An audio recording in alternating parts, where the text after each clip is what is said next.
Life safety and stairway inspections really is pretty all-encompassing and follows in so many different spots of the CompSop, including interiors, life safety, wood decks, and patios.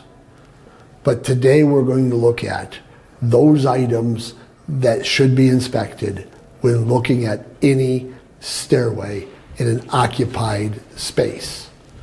An example of an unoccupied space might be an unused mezzanine or a loft or someplace like that. Video, we're going to try to focus on those items in a stairwell that is part of the means of egress.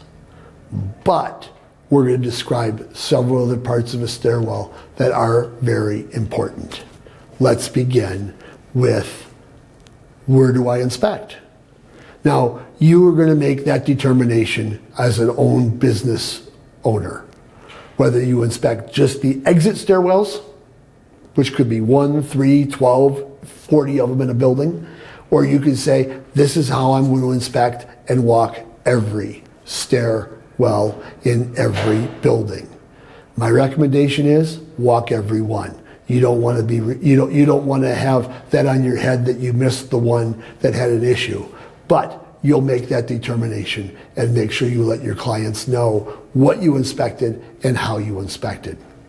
Technically, reading the CompSop, we're only to inspect exit stairwell handrails, trip hazards in the exit path, and obstructions that might be present in the stairwells.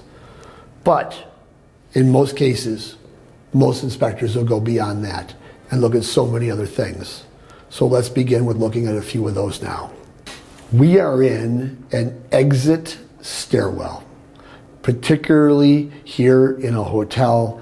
And so it's very important that when you think about that, of the difference between an open stairwell and an exit stairwell. First and foremost, in an exit stairwell, we know we should be in a space that does not have any openings such as ductwork, openings in the walls. This should be a fire-safe corridor. More on corridors will follow in another video.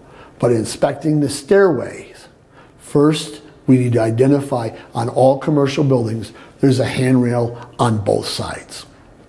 This handrail needs to be continuous and graspable. So the best way to inspect a handrail is to run your hand up and down the handrailing. Now in doing that, you'll find a spot where your fingers might catch, might be too close to the wall. That's called a pinch point. And if you have a pinch point, that's a spot where your hand can get caught as you're falling down the stairs and have great bodily harm occur when we have that. On hand railings that are not continuous, like I have here on this side, there should be a return that returns the railing to the wall, and that does not create a catch situation. If I'm carrying a bag or an open loop and I have a hand railing without a return, then I can catch myself and be caught or entrapped.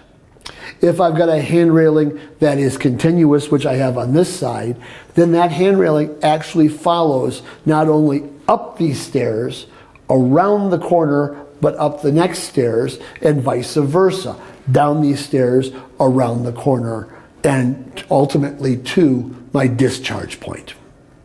Now in looking at stairs, a commercial stairwell must be at least 4 foot wide. 4 foot wide, especially in a high occupancy building like a hotel or an office building, needs to have the width that 2 people could be carrying somebody next to each other and go down the stairs. When looking at stairs, I have treads and I have risers, where the tread is our horizontal spot that we walk on, and the riser is the height or the raise. Now when we're looking at risers, they're to be within 4 and 7 inches high, as long as they're uniform. What uniform is the tallest and the shortest need to be within 4 to 7 inches, but never vary by more than 3/8 of an inch. That prevents the tripping that happens on an irregular riser height. When looking at the tread should be a minimum of 11 inches wide and also uniform as well.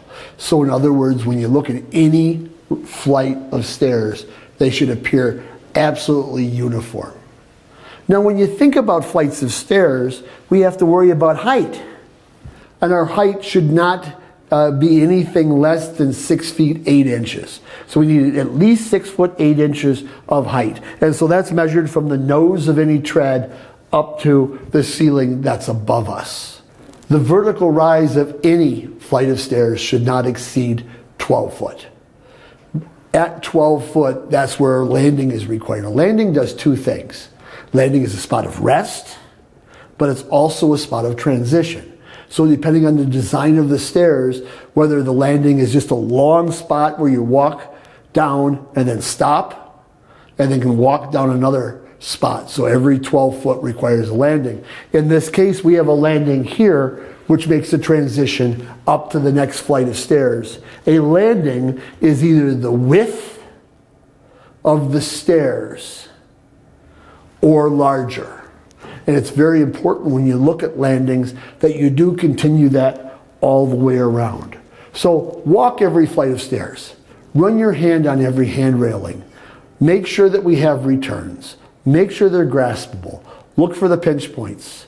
Walking the flight of stairs is interesting because that'll help you gauge whether the risers are uniform or the treads are uniform. And then lastly, hand railings should be on both sides and be between 34 and 38 inches measured from the nose of the treads. So in conclusion, make sure you walk every flight of stairs. If that flight of stairs is part of the emergency egress or the egress portion of the inspection, again, we shouldn't have any openings. We can't have mechanical ductwork coming in here. We can't have openings from electric. It needs to be a fire-safe corridor. On top of that, you might also have guard railings. Guard railings might be present, and that would have a different standard, and also storage. If this is an exit corridor or an exit spot stairwell, then we got to make sure that we don't have any storage under the stairs. That would be at the bottom of the stairs. That's something to look for as well.